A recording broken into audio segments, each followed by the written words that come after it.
Hey, what's up, people? This is gonna be difficult to record, but it's gonna be great for content. What's up, people? How's it going? This is the Lit Stream. I am Crunk Chocolate. It's me behind this mask, and I am with Tarek Peterson. Unfortunately, Tom Bomb couldn't be here. I had no idea what his costume was gonna be, and I was very much looking forward to seeing it, Yes. but I am Yes. here. Well, so Tom Bomb, if you do end up watching this and hopping on, I really do hope you wear it during the recording. I feel like the world deserves this. Like, don't hold this from the world. Yeah, you can't withhold stuff, man. But I am here with the amazing, the fantastic, the orange and green himself, the Tarek Peterson. What's good? Normally I'm on these in city blue. You, you, Uh you, but you. I do have some split passions, I suppose, in anything other than Premier League soccer. I am a University of Miami Hurricane fan. See the plate, which I don't know if that's pointing the right way. I guess I should No, it is. look. No, it is. Yeah, no, it Okay. looks great. I mean, you must Um, have the mirror on or something. I see. That's what I don't know if it's mirrored or what. So if I should be mirrored or not mirrored. Anyway, I'm a big University of Miami fan, and so that is how I'm coming today. Not a big change, but it is what it is. How was your day, man? Yes. It was a day, honestly. I was very much looking forward to this. You guys are going to be hearing me pecking this fucking mic all night, so I apologize. Except for when I drink, I will get it, move it out the way for my wine. I'm drinking wine, and it is needed. I'm drinking out of a 20-ounce mug. Like, that's just, That's that because lets you're you know the super vibes. classy. That's just because you're super Oh, the classy. classiest. Cheers. Can't you see Yeah. the mask? Doesn't this Yes. exude class Yes. That is personified? a I don't know, eyes wide shut type mask. Actually, probably not. I don't know. I mean, I can see where people could understand or could think that. And I'm a man of many tastes. I mean, I won't say no, but I won't say yes. But I don't know how we got here. I do know how we got here. We didn't intend to get here. it's the Lit Sometimes you Stream. just go down streets and you end up places, so you never know. What's up, Oh man. people? How's that going? Twitter, Twitch, YouTube, we out here. How's it going? It's good to see y'all. Please hit that retweet on. Please share it on the social medias. Tell people to, just hit that, follow through, comments, send that stuff in. We love a party. Happy Halloween early with us. Uh, Honestly, I was trying to get it queued up, that whole bit about Pep and our homeboy Jude. I don't know, I was about to call him Julian, uh, Jude Bellingham, and how he really was gushing about him. And I've been kind of saying he looks, he'd be great on the team. I mean, obviously, as a City fan, we want every potential world class player, especially if they're young. So Right. if we would have the funds. So it Bring makes sense. all the stars. Yeah, who cares if they don't fit? Let's start messing up. Like, we're doing so well right now. Let's just bring in players just because. Like, who cares? Like, let's just try some stuff out now. Let's get weird. That's what I'm basically saying. But honestly, Jude fits. He would fit in great. He would look it. And Pep gushing about him. Holland's there. He's English, so he helps out the homegrown part there. Everything I feel about him coming to City, I don't feel like it's that crazy. And then Pep just added a bunch of gasoline onto those thoughts. Yeah, I've been saying from go all the way back from at least beginning of this season, um, that I thought he would be a great addition. I thought that just like Foden was in Holland's ear a couple seasons ago, Mm, I felt like Holland was going to now be in Bellingham's ear.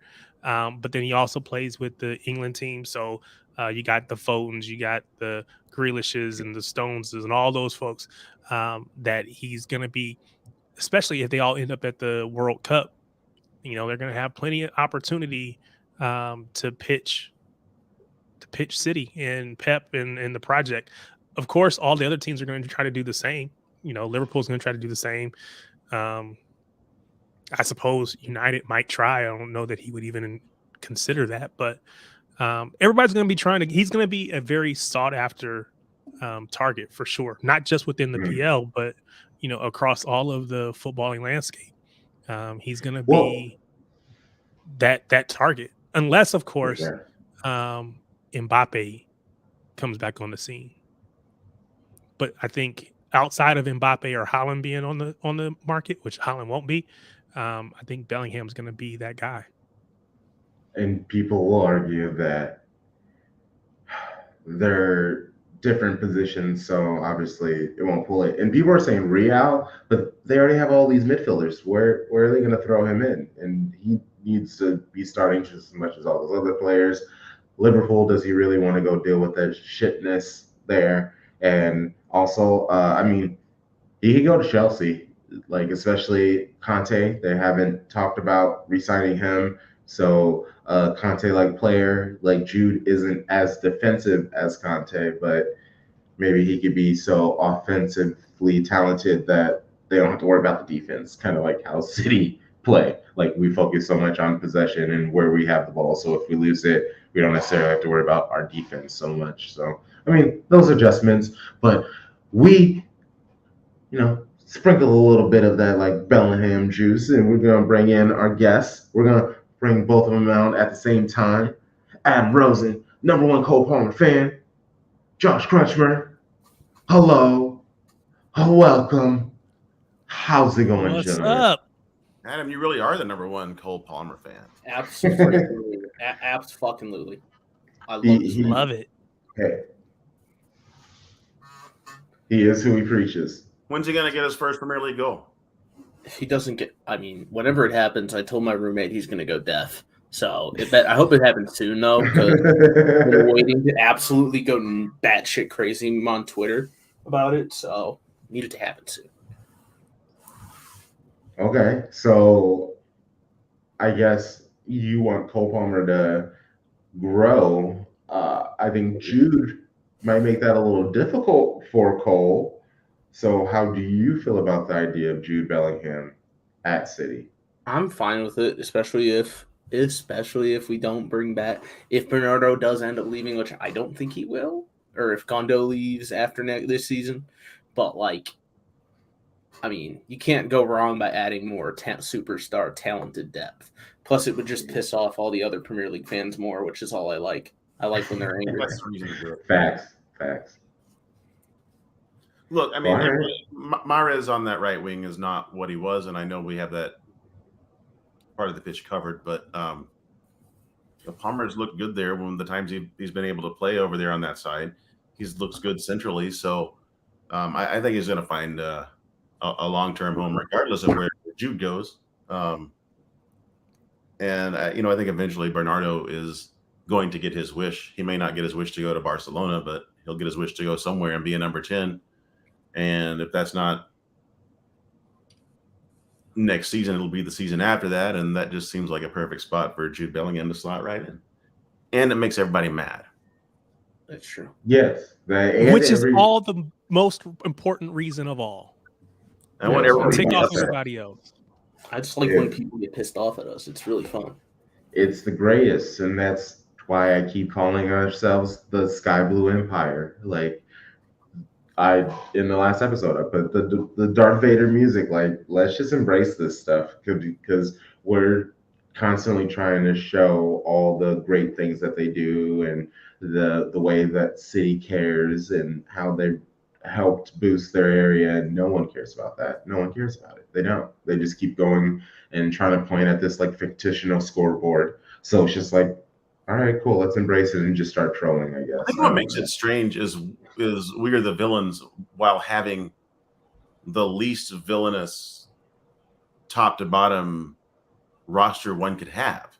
Yeah, the players we have. Midfielder in history is Kevin De Bruyne, and Holland looks just like a big kid out there. And I mean, I guess if you want to make a villain out of Foden because of the whole Iceland thing, fine, but you're really stretching for that. Like, everybody's just so likable and nice, but they're public enemy number one, and that by itself is a little fun.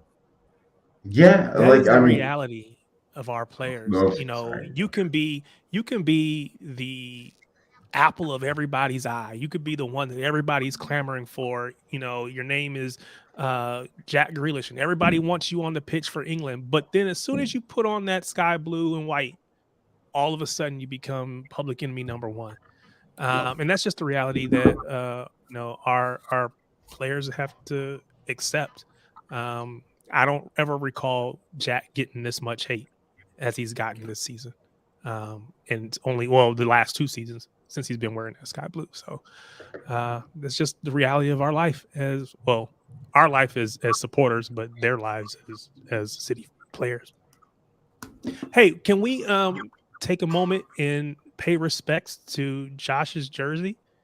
He's got the Barry Sanders, the greatest running back of all time, in my opinion. I mean, I'd agree. This is that. I'll argue Walter Payton, but I was going to say, because I knew we had a Chicago Bears fan on, so I knew he was going to come with Walter Payton. And I will allow Payton, but what I will not allow is Emmitt Smith. That option is not allowed. He's a fraud. Not just because he played for Florida, but because, the reality is, if Barry Sanders had that line that he had, 20. The record would be out there like never to be touched. It'd be 25 minimum.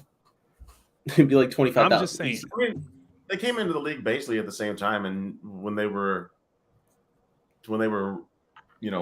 both in their primes together, it was obvious who the better one was. Just was. Exactly what it is. No, you're not wrong. What I was gonna say is about City and Josh, your point about where the bad guys with so many likable players for the most part. Ted Lasso. We're the bad guys in Ted Lasso. That's insane. When that happened, I laughed so hard. I was like, we're the bad. That's where City is right now, where we're the bad guys in Ted Lasso. Yeah, that's how big we are, and also just how silly Ted Lasso is, where they're just like, who does everyone hate? Man City, yeah, they'll be the bad guys.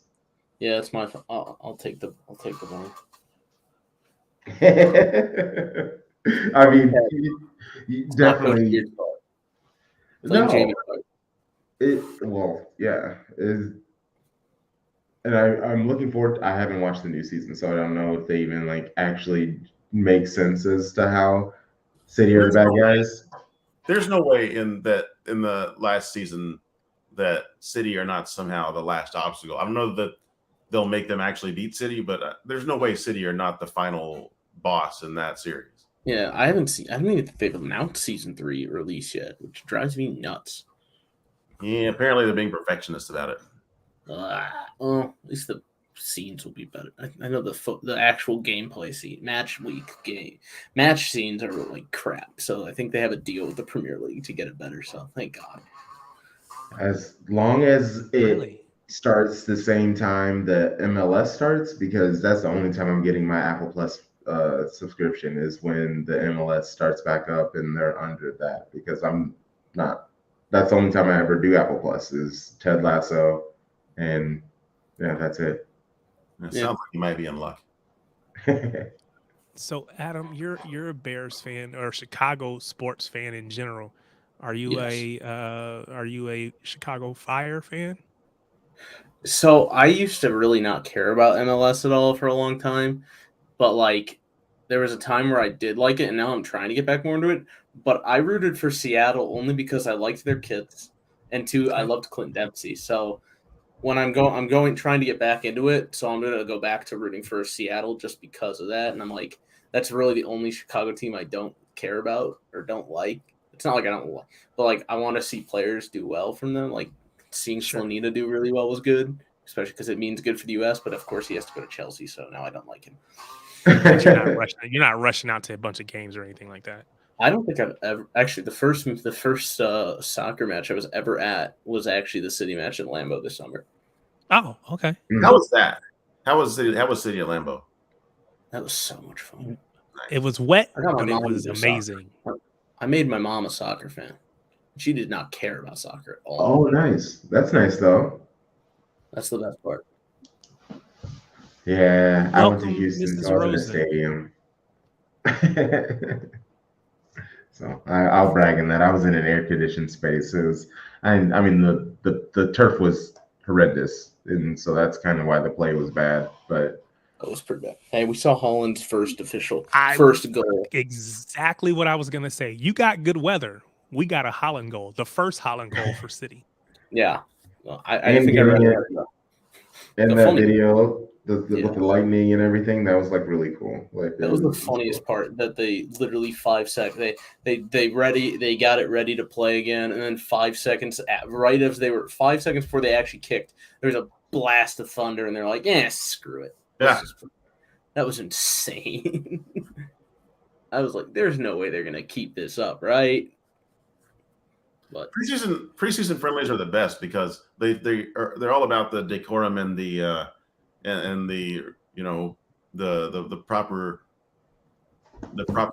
way to go about playing, and then all of a sudden that all just breaks down and goes out the window, and then it just becomes like you're at a park watching somebody. It's great. Hey, I have the Twitter pulled up, and shout out to Noisy. They said, "What's up, Shady Gang? Big ups to Josh and Adam. Happy Halloween, lads." Shout out to Noisy. Appreciate y'all. But next topic. Thanks So for being around. yeah, always. KDB, he was third in Ballon d'Or. You would think the next step is possibly winning, especially the way that City are playing and the way he's playing. But Haaland coming in the way that he's doing, scoring the amount of goals that he's doing in the amount of time he's on the pitch, on the amount of touches he's having, is there a possibility that he comes and steals it away from our dearly beloved Kevin De Bruyne? We'll start with our guest, Josh. I do think that this is a possibility. I mean, so that's the only reason I'm bringing it up. I don't think it's like too far fetched. I think Belgium needs to go really far in the World Cup, and De Bruyne needs to have a really key role in it. Otherwise, I think Haaland, if he doesn't take it away from him, will take enough votes that they probably finish 2 and 3. I mean, you can call it whatever you want. Haaland's doing something that's kind of unprecedented, and the reality is that De Bruyne is setting him up for a good 2/3 of these goals. He's probably responsible for even more with the way that tactically as a defense you have to account for him on the pitch, but the ball's still going in off of Haaland's foot, and there's like a lot of other sports, that's what people are going to see. So I think Belgium needs to at least make the semis, and De Bruyne needs to be responsible for it. I think if that happens, he probably does win it next time around. What are you thinking, Adam? I was gonna say pretty much the same thing because there's like all the talk has been about Holland's gonna win the freaking Holland's gonna win Ballon d'Or. I never know how to pronounce it. And probably next year, especially The balloon of gold. There we go. You know what? That works. I mean, the way he's played is ridiculous, and obviously, like you said, Josh, he's been set up pretty much solely by Kevin, and Kevin's obviously the best midfielder on the planet. Debate a wall. But like you said, Belgium. I actually have Belgium winning the World Cup just because I don't want to pick like Brazil or anything. It's boring and basic. So Belgium's going to win. If they win the World Cup, lock it up. Like just seal it, sign the check, whatever you need to do. It's over. But the only thing that helps Kevin is obviously that Holland's not going to be in the World Cup. So he'd be in the World Cup, and Norway would go out in the group stage, and Holland would still somehow score 15 goals. Yeah, I don't know how it would happen, but it would happen. If Holland ends up scoring like breaking or even touching the Premier League record, I think it's a lock.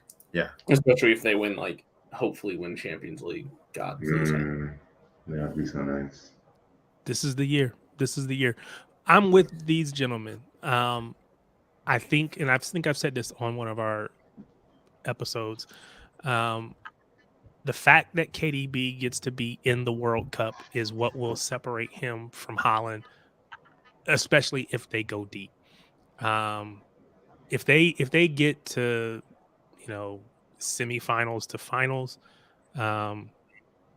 well, if he usually the Ballon d'Or is going to be given to somebody that wins the World Cup or or at least goes deep or wins Champions League. We got to do one of those two in order for either of these guys to get that call.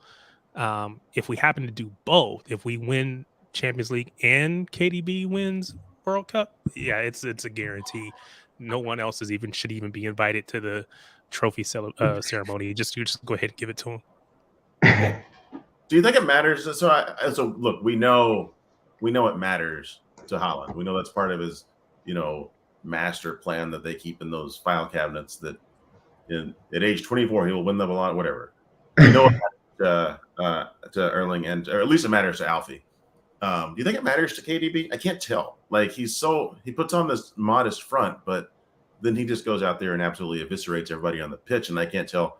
Is that enough for him? Like, is he going to feel his career is not complete without it? Because I think, he's been our equivalent of Messi, and Messi would win those things regularly. I just can't tell if it matters to him. I don't think so. It matters to me, but I don't think it matters to him. Yeah, I don't know if Kevin really cares that. I believe him when he acts like it doesn't. Yeah, I think it matters to us as fans more than it matters to him, because I think what matters to him is just performing match in, match out. And I think that after you do that, the awards kind of take care of themselves.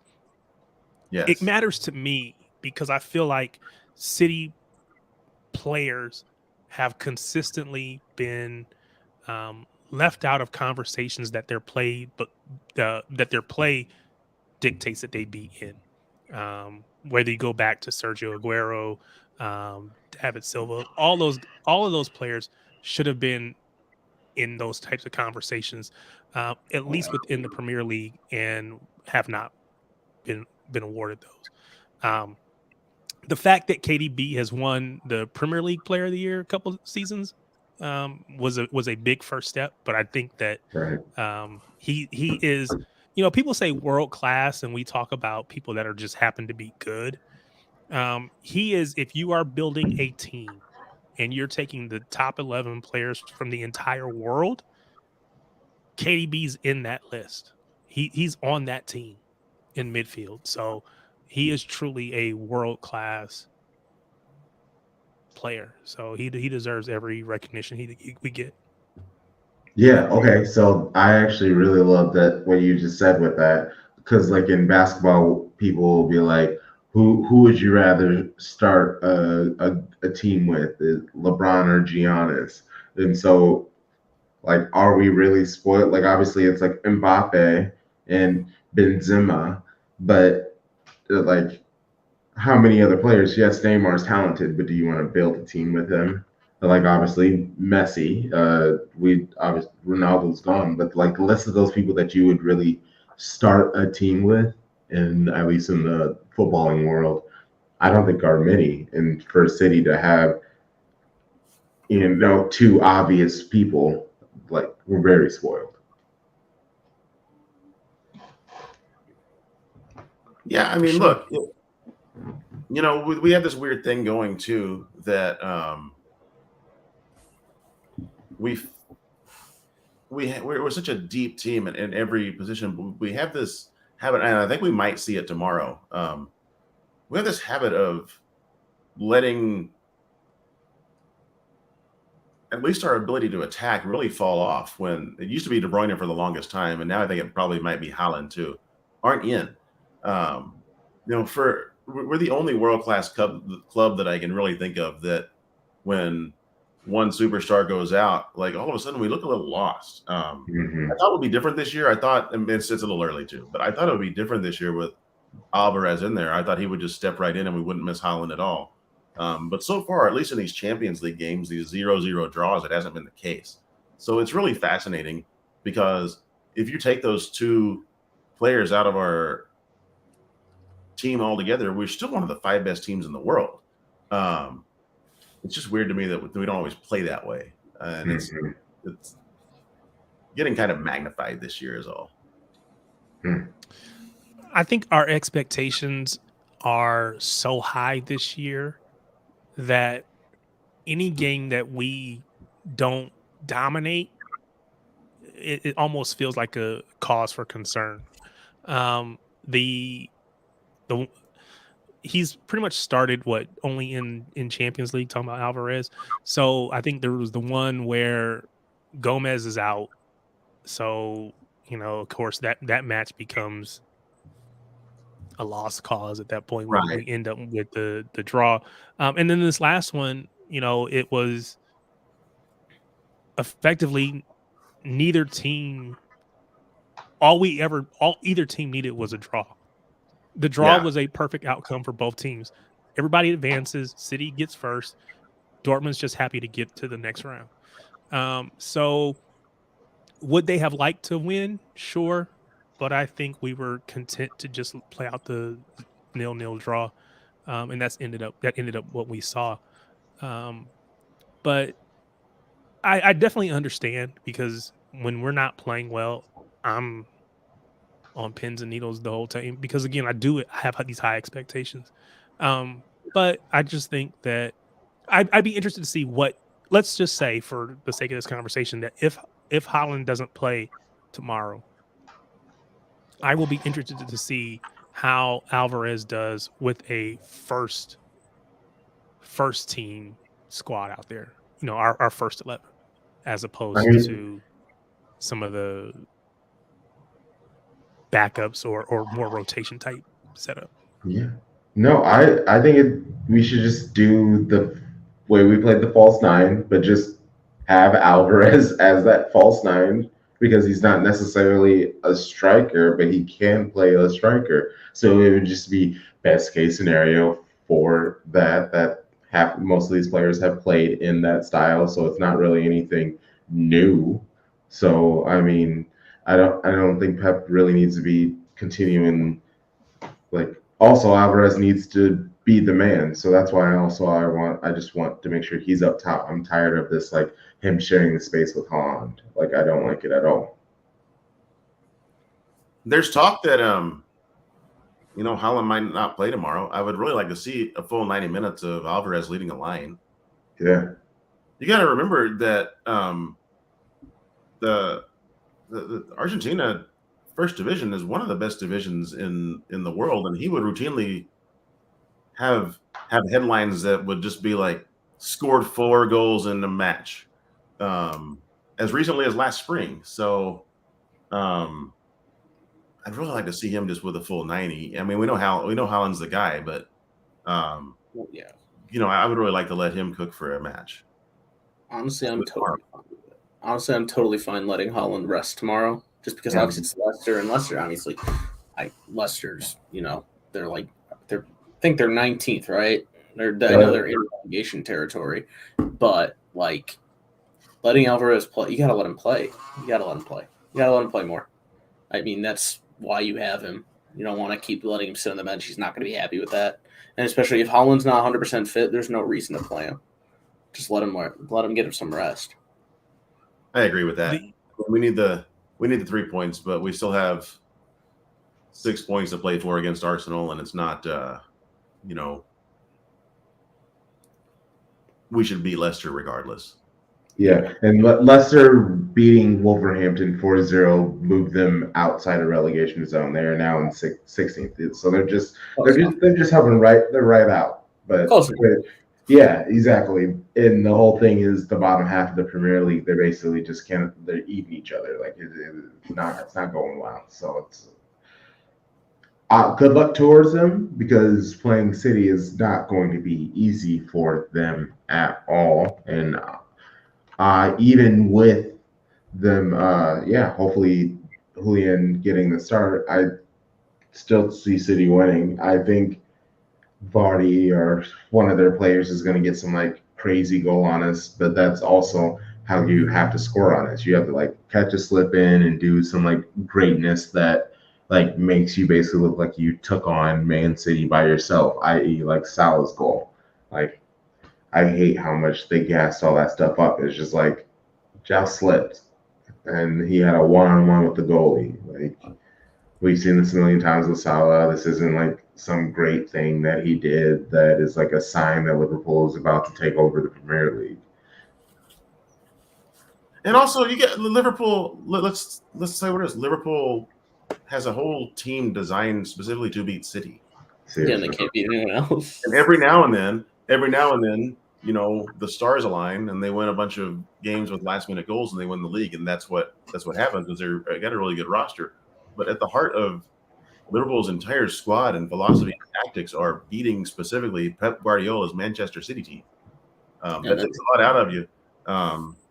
And hey, you know what? Good for them. They have a Champions League to show for it too. But I don't know. I can't imagine us trying to invest that much time and energy into beating one team and then, you know, turning around and blowing it at home to Burnley or whoever. Losing to Nottingham Forest. Yeah. Makes no Can sense. I go back? You can. Oh, sorry. I want to go back to the Julian Alvarez conversation. His season started February 12th of this year. And they had games pretty much all the way up until he became a City player. Yeah. And then he jumped right into our season. So I think giving him or managing his minutes early is probably good because he's just playing so many matches. And I think we just have to, of course, he's young, but you don't want to run him in the ground. You don't want him to develop some type of persistent injury or anything like that, muscle injury, something like that. So I think at least up until this point, it's been stay sharp, train, get, the occasional minutes, but it's also been trying to manage that because he's not had a break since February. And, we'll pretty soon we'll be coming up on February again. He will have played the entire year. And that's just a lot of matches, particularly you got the World Cup in there as well. He needs and deserves a break. And so I don't know, obviously, that this is why City or have been managing his minutes this way, but I just think it makes sense based on that. I agree with that all across the board. Seriously. No, that's a great idea. I didn't think about that at all. And that is why I appreciate you so much in the pod, because I come in here with heat and being like, why is Pep ignoring Julian? And you're just like, hey, just think about it for a second. And I'm just like, fine. Now, don't get me wrong. I fully expect that if Haaland doesn't play, that he goes effectively the 90. That's what I would expect if he doesn't play tomorrow. Now, if that's not what happens, of course, Pep he's the manager for a reason, so we'll defer to his knowledge. But that's what I would expect, and I want to see him get those minutes because I think he does have those 4 goals. That he's a great player. He just hasn't, and he's got 4 goals for us already. So I mean, it's not like he hasn't done anything for us, Yeah. But I just think that there's so much more. What's that, Josh? I said some people that start in the Premier League and play 90 minutes a match don't have 4 goals yet. Exactly. So I think that we want to see more because we know he has more to give, which, again, I don't want to say it's selfish. It's not, but it's asking a lot from a player who's already given us 4 goals, but we want it because we know what he has in his locker. And it's just a matter of time before he does it on the Premier League stage as well. I also think that's a problem that's becoming very unique to City. I mean, I really do. When you look at other teams attempt to acquire talent like this, and you end up with, just Chelsea with an absolute debacle of a striker situation for 3 or 4 years running. United swinging and missing with most of their attacking signings. For us to be sitting around wondering why Alvarez hasn't scored 15 goals yet, too. It's valid, and it's also a very much of a sign of where City is. Yeah. Well, then you have Speaking of, no, go ahead. Well, then you have Chelsea with the whiniest fucking player ever, like Christian Pulisic. My God, that guy and his look. I want the U.S. to win. I want them to do well, but that fucking guy. I ranted about it earlier, but my God, that guy, his like lover, like supporting fan base, fucking whiniest people on this earth. Like, good lord, like the U.S. men. You're gonna get nasty social media messages for saying that. Good. I can handle it. I'll take it. See, I'm with Adam. I know. Turn that shit up. That's how I'm feeling. I'm not a big Pulisic fan.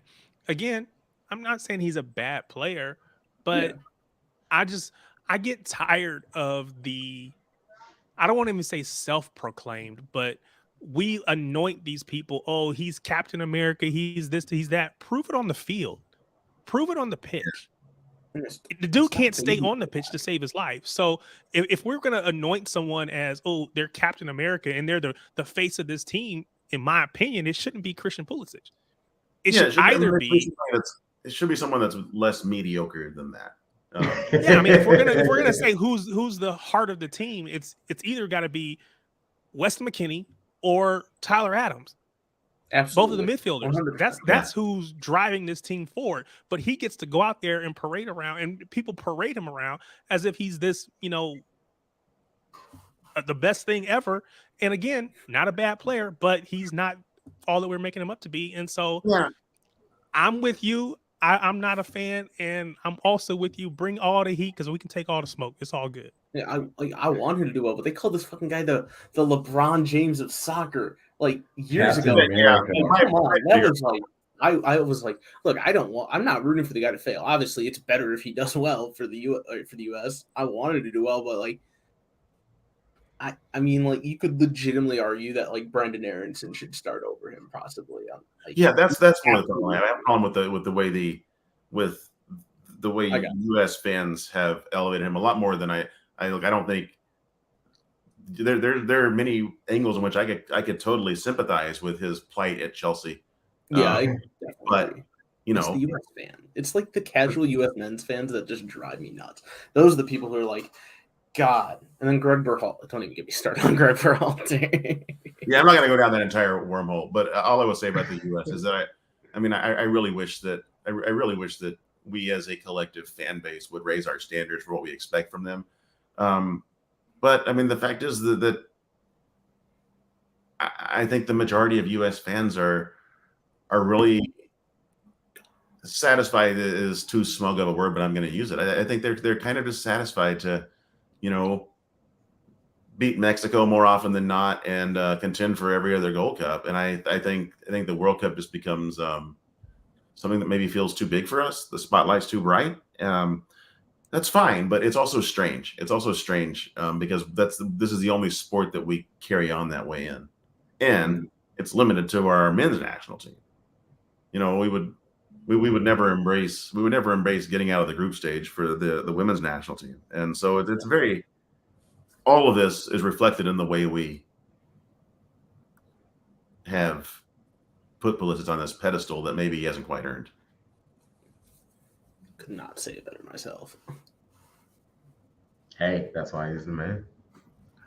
Let's see. What? Oh, so my next topic I had, and I never really have like too heavy of a take on this, but some people really feel very strongly about holidays.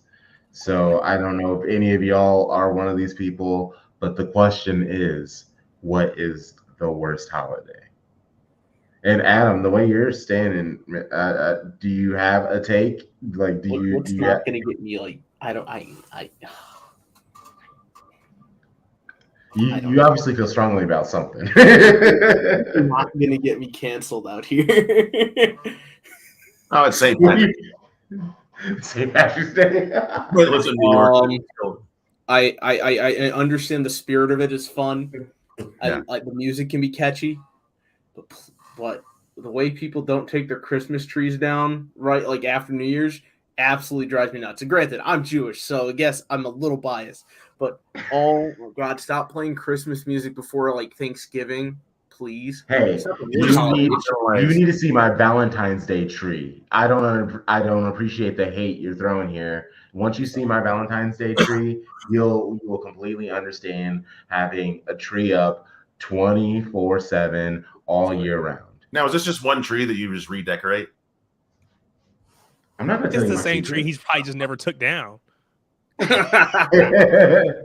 Or I just keep putting up multiple different trees. You don't know. That's true. You don't know. Look, if you leave the tree up and just call it by a different name, does it make it better? You're no longer a Christmas tree. Now you are a Valentine's Day tree. Yeah. No longer a tree, it's a journey. My brother who's There you go. watching just texted me, all I want for Christmas is for Mariah Carey to shut the fuck up. Hey, that's the media. That's not necessarily her. So she's not. No, but you're gonna performing hear her too all. often. You're gonna hear her all over the place, though. It is what it's what it is. Everyone is like bought into it. Everyone owns like a lease for like a very specific week during December, so like they have to play it. You got to get your runs. But I mean, obviously, Christmas does a lot, and Maybe I'm just jealous because there's no good Jewish holiday songs. okay, so obviously this is like a joke, but like, how do you feel since we're here? How do you feel about Adam Sandler's Hanukkah song? I hate Adam Sandler. I despise that man. He's just not funny. I'm sorry. He hasn't been fun. I like his old stuff. Like anything before 2010. That song was his old stuff, though. That song was like arguably what spurred him into the national conscience. Well, except for that song just drives me nuts, though. Okay. That song actually just Is it like very similar to the Mariah Carey thing though? You just heard it so many times that you're just like turn it the fuck off. Well, the more I hear it, the more it's like with the song "I Had a Tiger" when I was at my other school. I heard that at every sporting event at my other school, and I'm like, I love Rocky, but I cannot stand this anymore. It's like, please stop playing it. So maybe when, like after a while, like I can deal with it, but like once you overplay, it gets overplayed. That's it. That's the word. Okay. Well, Josh, you got a hot take of is your belief Christmas also, or are we just all ganging up on St. Patrick's Day? If we could just compartmentalize Christmas to the post Thanksgiving to New Year's, it's still a great season. The fact that you can walk out, I mean, I live in New York, in Manhattan. The fact you can walk out and buy like Christmas stuff at the pharmacy on the corner now, when it's not even Halloween yet, that's overkill. We don't need to be doing that. What message are we sending to our kids when we do that? So, there's a place there's a place for the Christmas spirit. Yes, it's just not half of the year. So all right, and so are you making it threes official? Is it all Christmas for you too, Terry? I mean, you're a parent, so you got kids, so.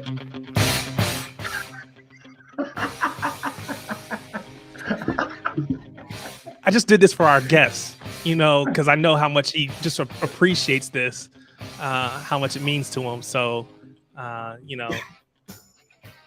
So actually have only seen Rocky. I actually don't even know which Rocky I've seen. I've only seen one of the Rockies, and it was just because someone made me during his bachelor party. That's what we did. We watched fucking Rocky. That's a great bachelor party. Hey, we got real drunk. It was a good time.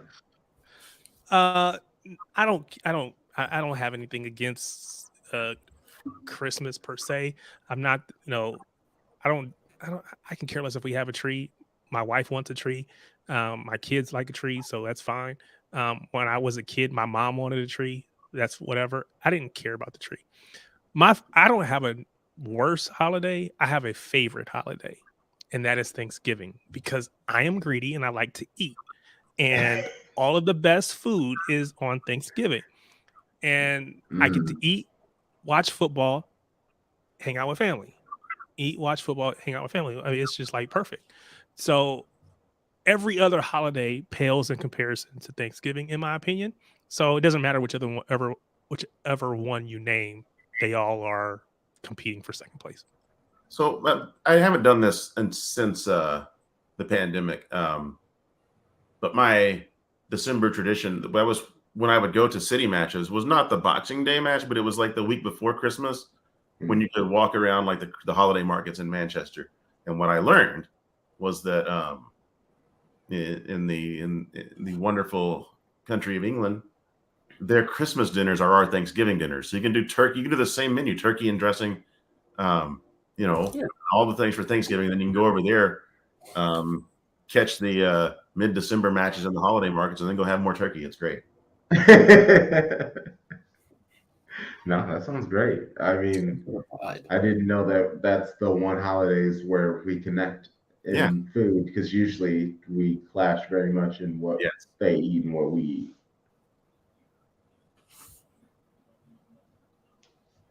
Oh, man. What a time to be alive. Okay, well, we touched this Manchester-Leicester City match and everything, but score-wise, we all think Haaland because he had that foot procedure. So, how much would that suck to be Haaland? Like, obviously, your life is great. You're paid very well, blah, blah, blah. But you just have someone whose job it is to follow you around and take photos of the things that you're doing. Like that, you're 22 and you have paparazzi in Manchester. Like that is kind of a new thing in our area. The least assuming 22-year-old athlete in the world. Like what disguise is he going to put on? Seriously. 6'4". He's like got the dream physique of a guy, 6'4", 200 pounds, jacked as shit. I wish. God, I wish. I don't even have to be jacked. Let's be 6'4". That'd be great. I mean, the height's nice. It's as a man who is 6'4", it's nice. When you're that unique looking, like when somebody sees you one time and will know for the rest of your life that's Erling Haaland, you just kind of have to lean into it. Just have somebody following you around with like a little lead board that says Erling Haaland is here. Just totally embrace the hard the other way. Yeah, so it was in speaking of striking physiques. When I was in Houston, I went to the private practice, and there were just things that Wilson Esbrand. Who is our young center back who we leased out? Either way, sorry, Rico Lewis. No, that's right. That's a right back. He's here. Either way, but I'll keep it moving. Kyle Walker, dude, is ripped. I know he looks like it, but his body was real. Seeing Haaland in person was crazy. Bernardo is significantly I knew he was a little dude, but he was crazy. How wiry Riyadh is, that was kind of crazy. It was just really cool seeing their body shapes in actuality. That was a real cool thing. It's just oh, they actually are in shape people, because you don't necessarily tie that with every footballer that they're athletes, even though obviously you have to be incredibly athletic to do the sport that they do. We're seeing Jack Grealish's massive calves. Bro, those were insane. They make no sense. I don't know what he did. Is that just from footballing, or does he have some secret calf workout that he just doesn't let the world know about? What kind of workout do you think you would have to do to make your calves look like that? I've been trying to figure this out. Just hill training every day for 5 years. Yeah, seriously. Lots of cyclers have calves like that. Everybody's known someone that's an athlete and is in good shape, and their calves, and you look at them and go, wow, those are some sculpted calves. That's impressive. This is next level. This is I never seen anything like it. So when I was a kid, and when I say kid, in my teenage years, they had they called them jump soles, and they were the shoes with the platform underneath the toes, basically, and nothing underneath your heels. So you were constantly always walking, with your heels lifted, basically. The thought was, oh, I'm gonna build my calves. I'm gonna be able to jump higher, whatever. he should get a an endorsement with Jump Souls because he looks back. he looks like this is why you wear these, because this is what your cows are going to look like. I don't know how high he can jump, neither here nor there, but those dudes is crazy. Yeah, his calves are like insane. So did we ever say a score line for this match? Yeah, we just derailed. No, I mean, all good. honestly, we talked about it in the pod, but I mean, Tarek, I don't know if your thoughts on the match has changed since Holland he might not start. So I guess what are you thinking now? So I think, what did I say? 3-2? Yeah. Did I say 3-2? No, we both said 2-2. We both said 2-2. Sorry. No, I think we will win this match. I think we'll win it. I think that regardless if Holland plays or not, we're going to win the match. They have the ability to hit us on the break because they have enough speed up top. So that is a concern. So they will probably score at least one, but I think we will score more. Which saying that sounds kind of crazy because we've not been in a good run of form in agreement with Josh. So I'm gonna say, if I said 2-2 before, I'm gonna change it. I'm gonna say 3-1.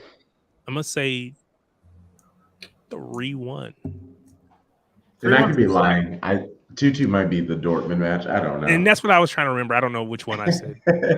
3-1's exactly what I thought, where I think we'll land. And I don't even really know from City's perspective why I think that. I mean, I think what it's more of is just Leicester not good right now. And they've had better results this month. Now, say all that. This seems to me, this feels like the 50th year in a row that we've been better than Leicester. And for some reason, they always manage to find ways to not just beat us, but kind of humiliate us. So I'm a little scared making this call, but I think we're 3-1 better than them. I do think they will find some way to hit us on the break. I just don't think that they can keep us out of the goal. Yeah, no, I agree. Adam, what are you thinking?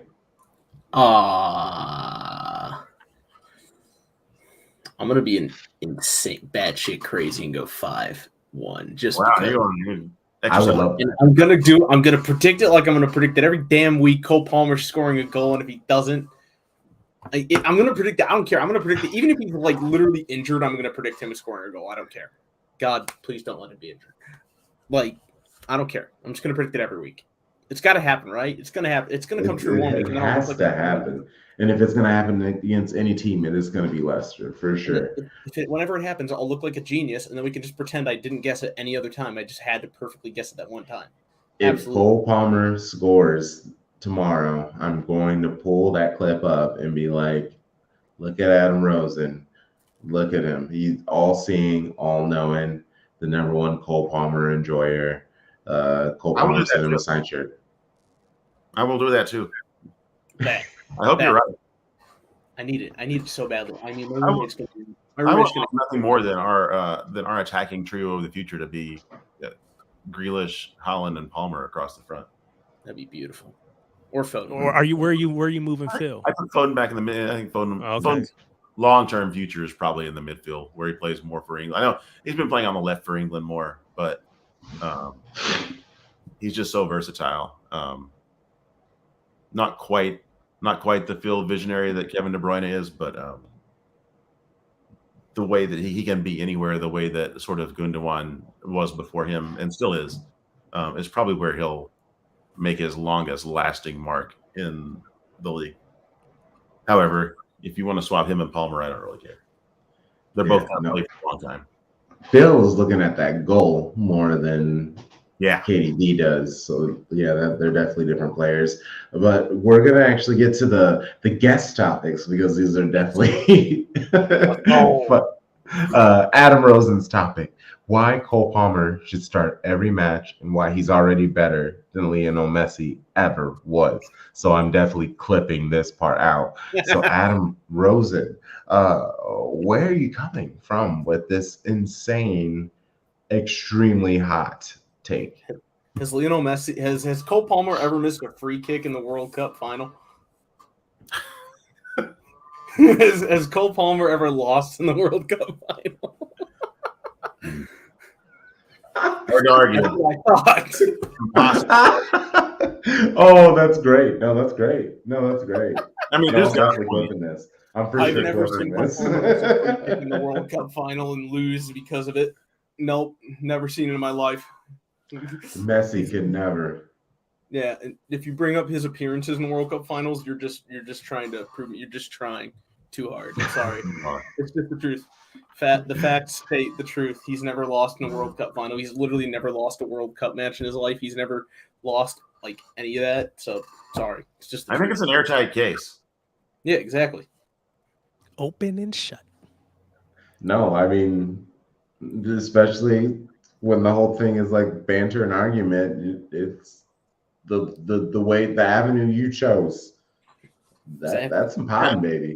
That's some Adam, if pine, you're ever baby. in New York, I want you to come out to some of the Barcelona bars with me, and I just want to start that conversation up loud enough for everybody. Piss them off. I'm so fine. PSG Honestly, if there's anything I've learned, is just to annoying people with sports is just so much fun. As long as I'll admit it, I'm a troll. I'm a shit post. I'm annoying, but I'm salty. But at least I can admit that. Like, who cares? I love it. No, admitting is, what do they say? That's the first step to. It's the first step to recovery. Yeah, but also, like, what is recovery? Is recovery just becoming an even better troll? I mean, in this case, obviously, recovery means a lot of things. So I don't want to like step on that too much. But Hold Josh, on, because the only part of that we are questioning is why he's already better than Lionel Messi ever was. But if we take the first part of that sentence, why Cole Palmer should start every match, I think you'd get a lot of people that would probably agree with that. At least they would say he should be our number one right winger. That's where I fall. You could definitely also argue that he should at least start like at least FA Cup and Carabao Cup stuff. Oh, like, for sure. And no if he's going to come on as a substitute, it really needs to be not in the 87th minute. Yeah. Well, they've been bringing him on in order to give Riyad more time and allow Riyad to shine and do his thing. But the reality is, this year's Riyad is not last year's Riyad. Yeah. And this year's Riyad does not deserve to play in front of Cole Palmer. That's just in my opinion. And I was shitting on last year's Riyad. Riyad has a lot of Riyad stands. They go deep, and they're you know they want to talk and comment on about everything. Riyad stands are crazy, but it's not going to change my opinion. The reality is he is not a better player than Cole Palmer this season on current form. Now maybe he's a better player if everybody's firing at their best, because Cole's just not, you know, he's still not as experienced as Riyad. You know, here's Riyad is not better than him this year. No, the blueprint should be Foden. We brought Foden along slowly at first, but then we threw him into the fire. And once we did, he never looked back. And I think now is the time to do that with Palmer. And the reason we do that now is because if we're all wrong about him, if he's not Foden, do it now while we still have other options. Don't lock ourselves into throwing him out there into the first team when Mahrez is gone, and possibly when Bernardo is gone. You know, let's give him those reps now while we still have plenty of people that can play that position. That's what we did with Foden. We did that with Foden when we still had David Silva, and you know, much younger Gundogan, and it worked out great. Foden took that position and really never let it go. I think we should give Palmer the chance to do that too. And if Bill DeFilippo was out there listening, he would say the same thing. Last thing I'll say about Cole Palmer is, if he was at Barcelona, the way they hype their young players, the Pedris and the Gavis and the Ansu Fatis and all those players, he would be, he's the greatest thing in the world, right? That's how they would be talking about him. He is that good, and he just doesn't get the opportunities that those other players are getting at the moment, in my opinion. When do we need to start talking about our academy the way they talk about La Masia? Because we have a really good academy. We really just start flaunting that in everybody's face at all times. Well, so I don't even really want to get ahead of myself in something that I'm working on, but that's basically to my point. A lot of the stuff is we need to get past the whole what we used to be. Yeah. I get what we used to be, and I get there's like an honor of it. Like Big Steve, like it just went viral again for this amazing rant about his journey as a City fan. And like that experience is great and it is needed because we're always going to have people like shitting on us and just assuming that we all are just like unappreciative pricks. Like I get that, but we also are where we are. So like we need to like our expectations needs to be we're winning the league. Our expectation needs to be that we're at least in the semifinals of the Champions League. And saying that isn't bad. That doesn't make us smug. That doesn't make us assholes. Like all the ribbing that we have gotten has gotten us to this place where, in theory, we should be able to graciously accept our greatness. Yeah, I also think, look, I fully, completely subscribe to both the concept of a typical city and also I really do think that the world still is out to get us. There's still a vast anti-city conspiracy out there. I'll be the first to say that. Oh, however, we are looking sillier and sillier every time we get bounced from the Champions League and then just roll our eyes like, well, that was bound to happen. Like to other fans, objectively, that's the only thing City fans do. I wish we wouldn't. Like, you know, we can't have the best club in the world and also act like we're supposed to get bounced from the Champions League. Those two are no longer lining up the way they have for the last 2 years. Yeah. Well said. Well said. So Josh's topic. Oh, fine. Yes. Would you rather fight 100 duck-sized Erling Haalands or one Erling Haaland-sized duck? I've thought about this for a long time, and here's where I landed. I would rather fight the 100 small Erling Haalands. Oh, 1,000%. I think, ducks are mean, and I genuinely like Erling Haaland is super nice. Like I think he would just be. I think 100 little tiny Erling Haalands would just be apologetic. I don't think we would form into one super Haaland and pulverize you. I think one Erling Haaland-sized duck would probably take over the world. For sure. Just like regular Erling Haaland, but with the attitude of a duck, might take over the world. Well, especially because if there's an Erling Haaland-sized duck, PETA and all these other animal people, they come in to protect it, and despite all the destruction it would obviously do. Right. Yeah, PETA blocked me on Twitter a long time ago. So wait, are you serious? So they tweeted out a photo. So they made like some awful comment, like comparing like milk to trying to link milk to autism. Like, no, that's not okay. And in one of their tweets about that, I responded saying, "Hey, how does this look?" And it was just a photo of a stock photo I put up on Google of a cooked pork chop, and immediately blocked. So screw PETA, respectfully. Not disrespectful. Fuck PETA. I hate them. Absolutely hate them. Wow. Terrible company. Like I agree. Animal rights are cool, but Jesus, they do it in such an awful way. I could go on a rant for that for hours. But also, I think for the duck thing. What do I have with me? Is it like Is it straight fisticuffs? Is it like a boxing match? No gloves. Yeah, we're talking a UFC fighting here. All hand, everything goes. Okay, because I was going to say I got grab a sword, but yeah, no. Okay. Oh man. Yeah, it's just like you're just walking down the street, and all of a sudden there's just like this giant ass duck that's just like like Big Bird, but it's a duck. Yes, and it's just like, come at me, motherfucker. And you're just like, I feel like just like one solid, just like boom, like I'm getting cut in half. So I like definitely do not want that duck. I feel like a couple of swipes, I could take out a few 10, 20 Hollands at least. Yeah. And that might even it out. With the big one, I mean, like I like to say, I'm horizontally challenged. So like I got a lot of meat on there. So I mean, it wouldn't take me out in one hit, but I don't know. I feel like I could just belly flop on all the early Hollands and crush a Just good amount. roll. Yeah. There we go. I think I might have to go with the little ones. I mean, I might run out of energy later, but like at least I have like the ability to take out multiple ones.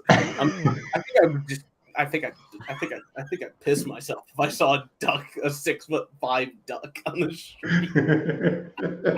I mean, that's basically a dinosaur, right? I mean, that's what we're saying. Like, This is like a seriously, dinosaur at this point. So I don't really have a lot of experience with ducks, but like here we have a lot of like geese, and they are like insane. Like if they're by your car when you're walking out of work, you just stay there until they leave your car. Yeah, you just sit. I'll go back and log back in until they leave because they will bite you or they will harass you. They will whatever. So I could not imagine one that big. No, I would scare the shit out of me. Geese are menaces. No, that's a very solid question. Like, I might actually need more of these like chaos questions of yours, Josh. Like anytime you got those come up, just DM them to me. Just like send them to me if just any of these questions pop up. Please and thank you. Oh my goodness, that was great. And I'm definitely wow. I'm like seriously, the second you tweeted about that, I was just like, huh. And I'm like sitting in here and I'm supposed to be like doing my job, and I'm just like, man, that's a real giant duck. Yeah. From day to tomorrow, 3 more times has mistakes in it because I did that. And it was definitely needed because it was kind of a shitty day. Yeah. Oh well, we'll do one more topic because I just want to shit on the other teams real quick. I'm in. This is going to be my last one too, but I'm in. Yes. So, who is your most disappointing team in the Premier League this season? We'll start with you, Josh.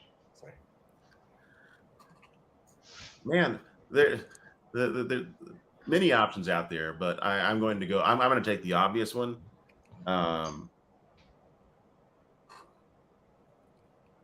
Every summer, the narrative around Manchester United is how they have rebuilt, and this is going to be the year that they re-summit the Premier League and reclaim their title. And 2 weeks into every season, they look in complete disarray. And every year they take more and more desperate-looking steps to accomplish this. And every year that looks weirder and weirder. And I realize they're probably going to end up in the Europa League again and have fun with that. But for like the first month of the season, they were in the relegation zone. Well, and if I can give the Europa League some flack, I mean, Barca's about to join in with them, so it's going to be kind of lit. I mean, Barca, United, like Liverpool, like it's going to be a good time down there. Oh, it's going to be great. But you know what? If all those teams that like their own fans revolted over the Super League end up playing in the Europa Conference League together, they can just call it the Super League.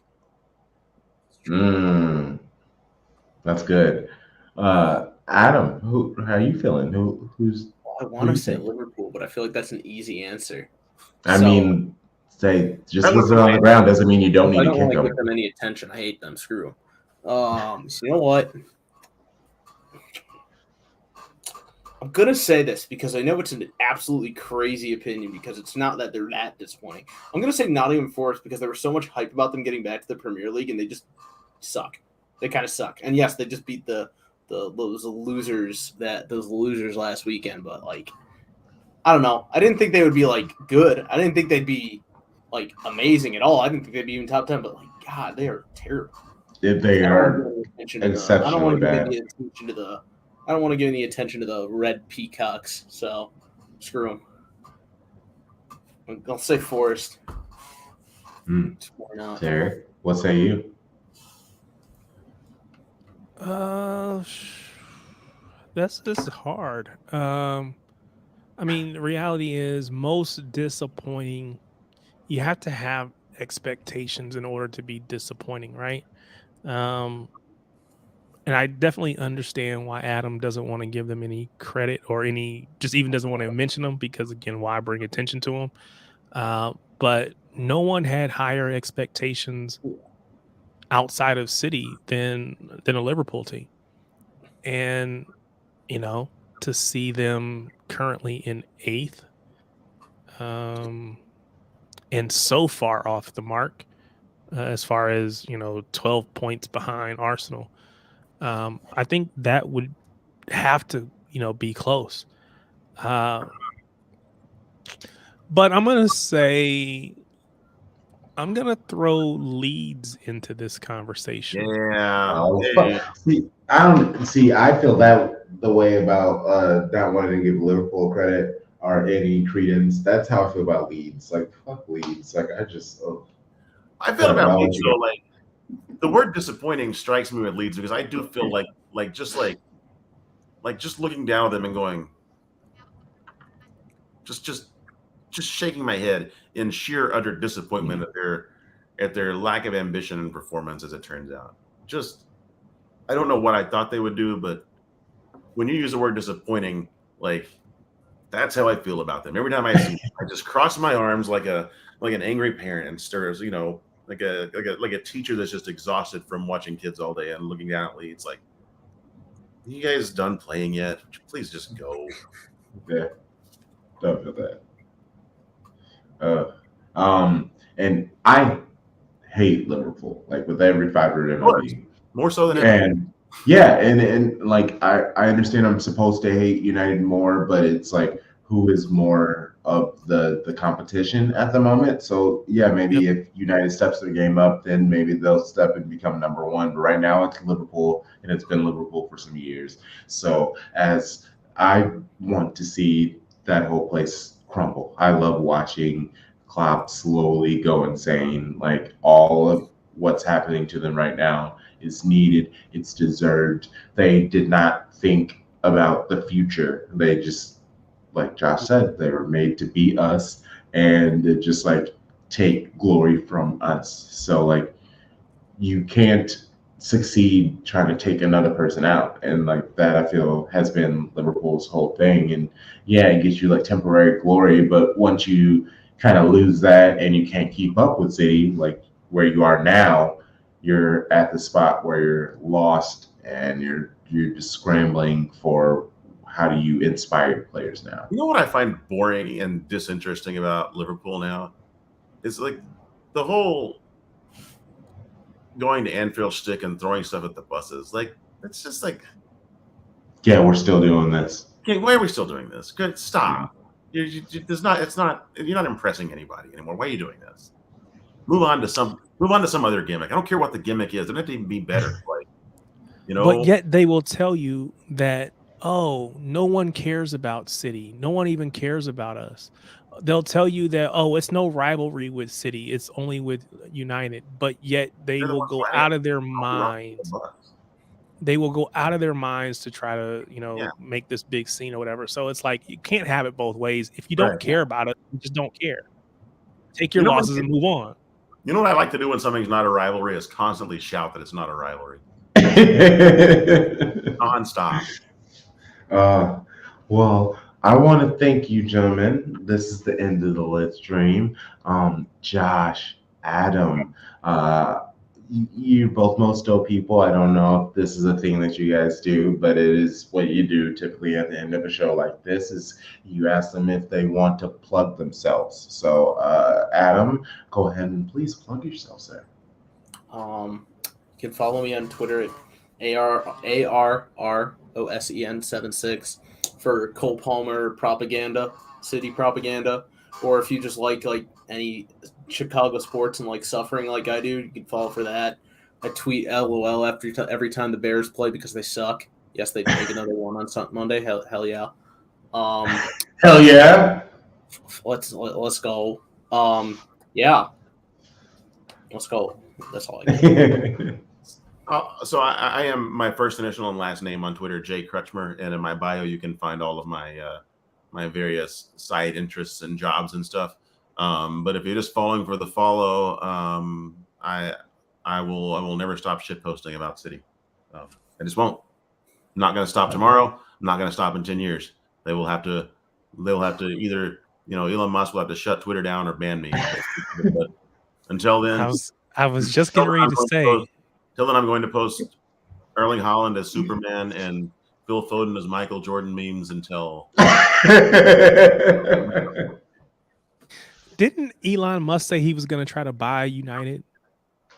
Oh God, that'd be funny. That was just a jokey joke. I know it was a jokey joke, but you know what? I could see him, one of these days when he's bored with it's like all City content on Twitter. We're gonna have to find a new social media platform just to be on the safe side. Yeah, we just might need to make just a real lit Slack chat. Probably we will win the Champions League, and then we'll all get kicked off of Twitter, so we won't be able to chat about it. Can't wait. But we'll come to YouTube, baby. I'll be right back here. Got a home here. Well, thank you, gentlemen, for being a part of this. You guys were fantastic. I'm Crunk Chocolate. Peter Tarek, did you tell people? I mean, it's on the screen, so I mean, on the screen. Right there. Oh no! So you don't have the mirror on. Oh, dang it! And I do have the mirror on. Mine is that. Just add the because there's not it. So it's CRUNKCHOCOLATE. I don't think I spelled that right, but we out here. Peace out, social media.